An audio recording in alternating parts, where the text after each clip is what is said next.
জয়গুরু বন্ধুরা, আমার চ্যানেলে বিউটি কিচেনে আপনাদের সবাইকে স্বাগত। আজকে আপনাদের রান্না করে দেখাবো চিংড়ি মাছ দিয়ে চিচিঙ্গে তরকারি।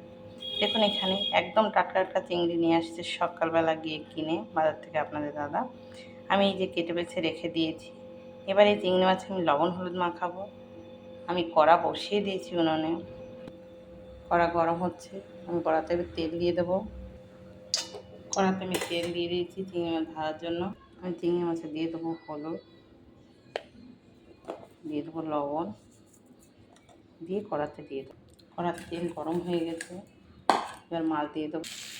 এবার মাছ দিয়ে ভাজতে দেখে মাছ দিয়ে দিয়েছি, মাছ ভাজা হবে। এখানে আমি দেখো চিচিঙ্গে এবং আলু একসঙ্গে কেটে রেখে দিয়েছি। এই চিচিঙ্গে আলু দিয়ে চিংড়ি মাছ দিয়ে আমি তরকারি করবো। এভাবে কিন্তু লম্বা লম্বা করে চিচিঙ্গে দিয়ে তরকারি করতে হলে কাটতে হবে, আর আলুও ঠিক লম্বা লম্বাভাবেই কাটতে হয়ে যায়। কেটে নিয়েছি। এবার আমি ধুয়ে টুয়ে রেখে দিয়েছি।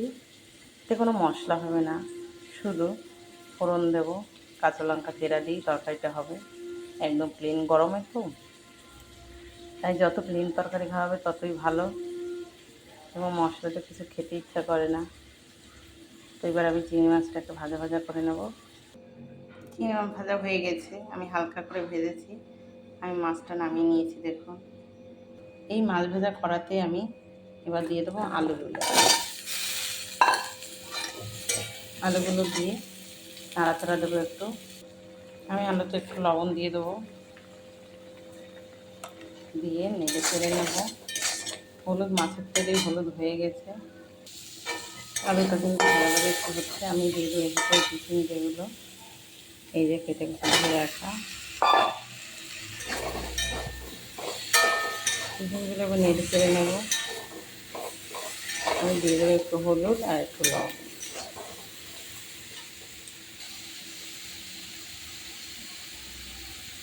লবণ দেবো, হলুদ দেবো,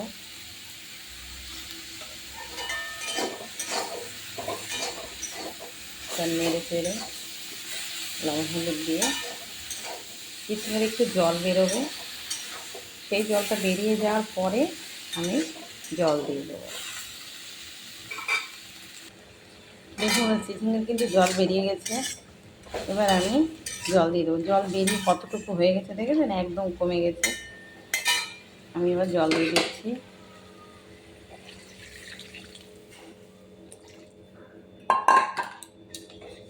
এবার নেড়ে চেড়ে ছোলে জাল হবে, আলুও সিদ্ধ হবে। তারপরে আমি কাঁচা লঙ্কা চিড়ে দিয়ে দেবো। তরকারি দেখুন টকবক ফুটছে। এবার আমি এই যে কাঁচা লঙ্কা চিড়ে রেখেছি, কাঁচা লঙ্কা দিয়ে দিচ্ছি,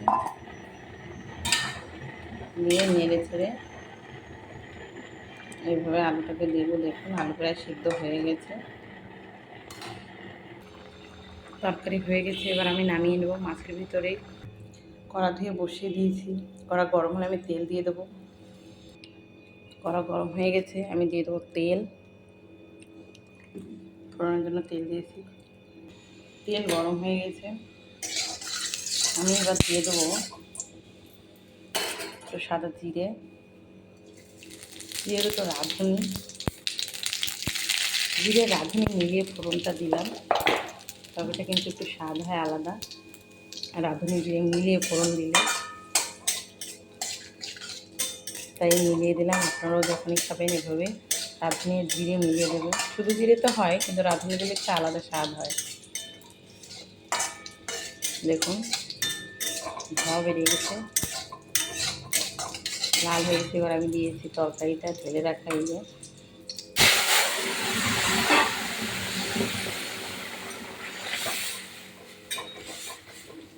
দেখেছেন, এবার নেড়ে চেড়ে তরকারিটা একটু ঘন করে ফেলতে হবে।